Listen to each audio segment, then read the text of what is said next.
Salut, je m'appelle Bob et bienvenue dans mon bureau. Mais qu'est-ce que t'as?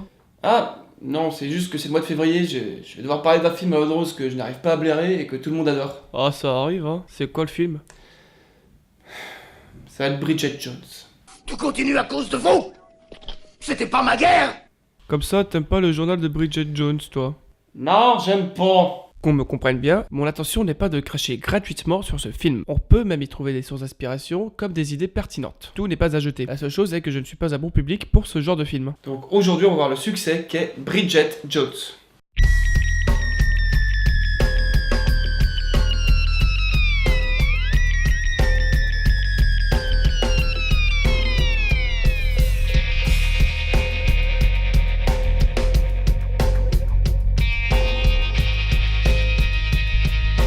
Yippee-ki-yay, motherfucker.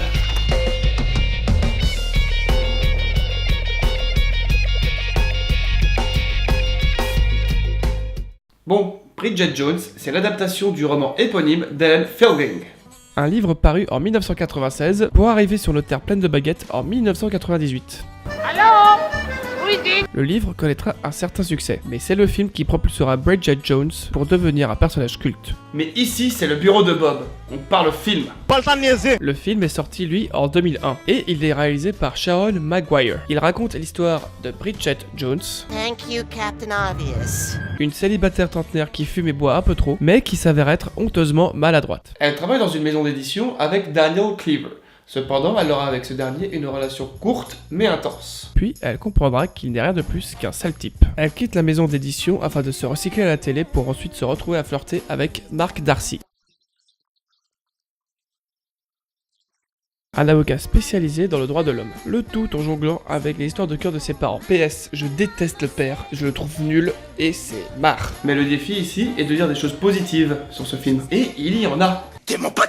Oh, allez, oh, alors. Déjà, les thématiques abordées. Mais aussi, il est à souligner que Sharon Maguire a pris ce film avec un réel sérieux. Voire même modernisant certains propos du livre afin de mieux les adapter à l'année de sortie du film. Au cours de l'intrigue, nous sommes face à une femme qui, bien que souhaitant s'émanciper de la gente masculine, en vivant d'elle-même, souhaite pourtant rencontrer un homme afin de l'épouser. Le film nous met face à deux mondes dans lesquels Bridget évolue constamment. L'un plus ancré dans un modèle de tradition et l'autre l'est bien moins. Et malgré les apparences, ceci n'est pas montré par les personnages principaux masculins. Car oui, l'un désire se marier par intérêt et l'autre par passion. Mais ce que nous montre cet univers est un équilibre entre l'envie, le désir et la réalité des choses. Bridget se veut être une femme forte et indépendante à sa manière, mais ne supporte pas la solitude. Bien au contraire, elle ne fait ses gaffes que lorsqu'elle se sent seule. Elle n'est brillante uniquement que lorsqu'elle est accompagnée. Mais c'est contrebalancé par le fait que c'est en allant vers la solitude qu'elle arrive à ses fins. Après, on a son aspect complètement anglais. Que ce soit les blagues ou la mise en scène, on dirait par certains moments un mauvais sketch des Monty Python. Et c'est grâce à ce décalage qu'on arrive à s'attacher à tous les personnages. Qu'on me comprenne bien, le personnage de Hugh Grant est un personnage détestable. Mais la manière dont il est exposé permet de s'y attacher. Surtout si on est un connard.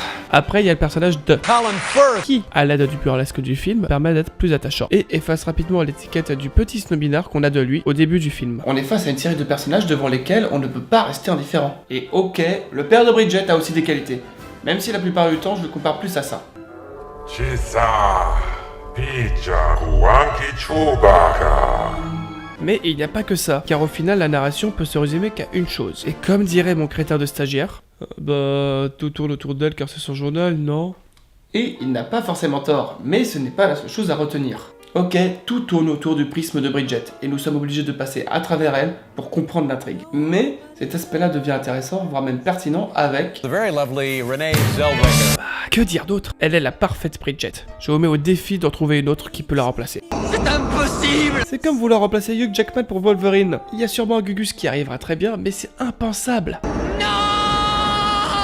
Ok, elle n'est pas anglaise, elle est même texane. Mais son travail pour devenir Miss Jones est juste une leçon pour qui souhaite devenir acteur. Et même si on a droit à ce commentaire.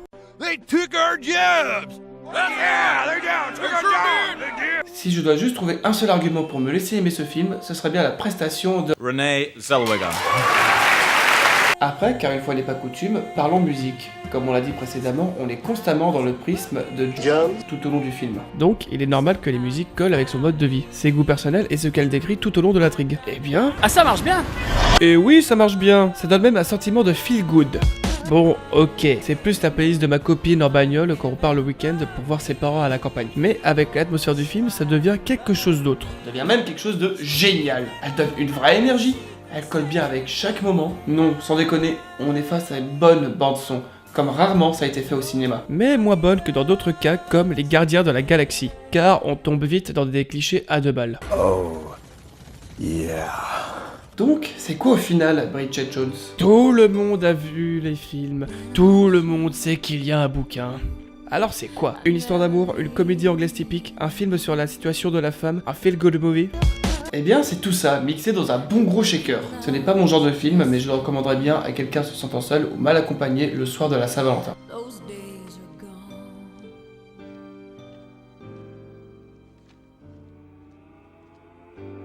All by myself. Don't wanna be all